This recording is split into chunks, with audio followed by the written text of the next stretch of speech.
বাংলাদেশের স্বাধীনতার 54 বছরের ইতিহাসে এত বড় জনসমাগম আর কখনো হয়নি। ঠিক তত বড় জনসমাগম আগামীকাল জনাব তারেক রহমানের জন্য হবে। বাংলাদেশের 18 কোটি মানুষের নয়নের মণি, আশা আকাঙ্ক্ষার প্রতীক এবং গণতন্ত্রের জান্ডা নিয়ে আগামীকাল বাংলাদেশে আসছেন জননেতা জনাব তারেক রহমান। জনাব তারেক রহমান বলেছেন ইতিমধ্যে, আপনারা শুনেছেন, তিনি বলছেন আমরা স্বপ্ন দেখতে চাই না। অনেকে আগে স্বপ্ন দেখতো, আমরা স্বপ্ন দেখতে চাই না, আমরা এই আমাদের সুনির্দিষ্ট পরিকল্পনা বাস্তবায়ন করতে চাই। এটা আসলে আমাদের বিএনপির ভারপ্রাপ্ত চেয়ারম্যান এবং জাতীয়তাবাদী ছাত্র দলের সাংগঠনিক অভিভাবক জনাব তারেক রহমানের জন্য। আপনারা জানেন যে তারেক রহমান দীর্ঘ 17 বছর খুনি ফ্যাসিস্ট হাসিনার প্রতিহিংসার শিকার হয়ে এবং 1/11 সরকারের নীল নকশার ষড়যন্ত্রের শিকার হয়ে নির্বাসিত জীবন যাপন করতে বাধ্য হয়েছে। সে আমাদের নেতা জনাব তারেক রহমান, যিনি 17 বছর খুনি ফ্যাসিস্ট হাসিনা বিরোধী লড়াই সংগ্রামে আমাদেরকে নেতৃত্ব দিয়েছেন এবং খুনি ফ্যাসিস্ট হাসিনা বাংলাদেশ থেকে পালিয়ে যেতে বাধ্য হয়েছে।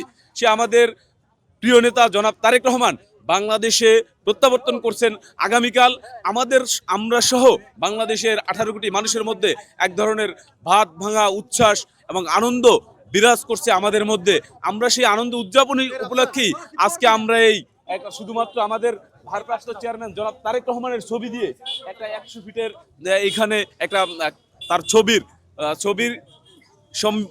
ছবি সম্বলিত একটা ব্যানার করা হয়েছে, এটাকে সেলিব্রেট করার জন্য, এবং তিনি আগামীকালকে আমাদের মাঝে আসবেন।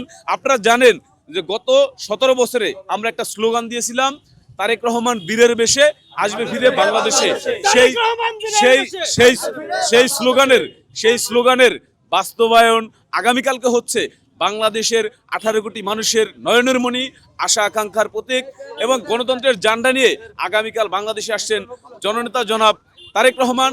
বাংলাদেশের মানুষ তার এই বাংলাদেশের প্রত্যাবর্তনের প্রতীক্ষায় ছিল 17 বছর, সেই প্রতীক্ষার অবসান হচ্ছে আগামীকালকে এবং আগামীকাল তিনি বাংলাদেশে আসছেন। সারা বাংলাদেশ থেকে নেতাকর্মীরা সহ দলমত নির্বিশেষে সকল মানুষ, এই যে 300 ফিটের রাস্তা, বিমানবন্দর থেকে 300 ফিট হয়ে কাঞ্চন ব্রিজ, এই রাস্তা লোকারণ্য হয়ে যাবে, লক্ষ লক্ষ মানুষ এখানে সমবেত হবে।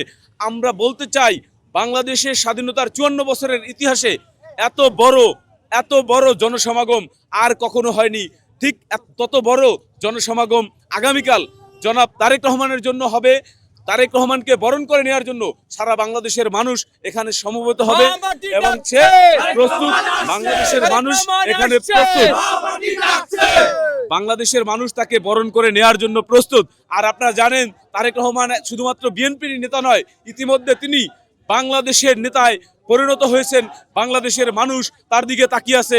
বাংলাদেশের ভবিষ্যৎ, বাংলাদেশের গণতন্ত্র, বাংলাদেশের স্বাধীনতা, সার্বভৌমত্ব, মানবাধিকার, ন্যায় বিচার, এইগুলো সকল সুশাসনের যে এলিমেন্ট রয়েছে সব কিছু তারেক রহমানের উপর নির্ভর করছে। তারেক রহমানের নেতৃত্বেই আগামী দিনে একটি সাম্য, মানবিক, মর্যাদা এবং সামাজিক ন্যায় বিচারে বাংলাদেশ বিনির্মাণ হবে, যেই বাংলাদেশের সকল শ্রেণী পেশার মানুষের অধিকার সুরক্ষিত হবে। ইতিমধ্যে জনাব তারেক রহমান 31 দফা দিয়েছেন এবং কয়েকদিন আগে দেশ গড়ার পরিকল্পনা ঘোষণা করেছেন। 8টি পরিকল্পনা দিয়েছেন, যার মধ্যে রয়েছে ফ্যামিলি কার্ড, দরিদ্র অসহায় মানুষের জন্য ফ্যামিলি কার্ড, কৃষকদের জন্য কৃষক কার্ড, যারা ইমাম মুয়াজ্জিন আছে বাংলাদেশে, যারা সারা জীবন বঞ্চিত থাকতো, তাদেরকে সম্মানী দেওয়া হবে। জনাব তারেক রহমান বলেছেন ইতিমধ্যে, আপনারা শুনেছেন, তিনি বলছেন আমরা স্বপ্ন দেখতে চাই না।